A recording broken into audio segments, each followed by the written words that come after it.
અમદાવાદમાં ચોમાસામાં મચ્છર અને પાણીજન્ય રોગોમાં વધારો થયો છે। સોલા સિવિલ હોસ્પિટલમાં એક અઠવાડિયામાં 11,672 ઓપીડી, ત્યારે ડેન્ગ્યુ, ચિકનગુનિયા, ટાઇફોઇડ જેવા રોગ માટે પણ સેમ્પલ લેવાયા છે। વરસાદમાં તાવ, શરદી, ઉધરસ સહિતના કેસોમાં વધારો થયો છે। નિષ્ણાંત તબીબોએ લોકોને સાવચેતી રાખવા અપીલ કરી છે। મચ્છરજન્ય રોગોથી બચવા મચ્છરદાનીનો ઉપયોગ કરવાની પણ સૂચના અપાઈ છે। અઠવાડિયામાં અમારી ઓપીડીમાં લગભગ 11,672 દર્દી નોંધાયા, તો દાખલ દર્દીઓ 1,103 દર્દી દાખલ હતા।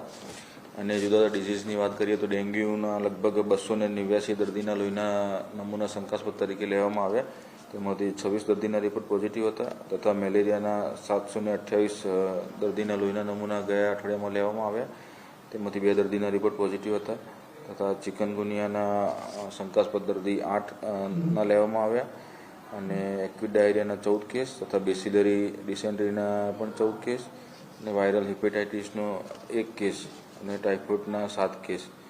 એમ આ બધા આંકડા જુદા જુદા ડિઝીઝના ગયા અઠવાડિયામાં અમારી GMRS medical college civil hospital Sola અમદાવાદમાં જુદા જુદા દર્દીના લોહીના નમૂના તપાસ માટે લેવામાં આવેલા, અને એમાંથી જે દર્દીના રિપોર્ટ પોઝિટિવ હતા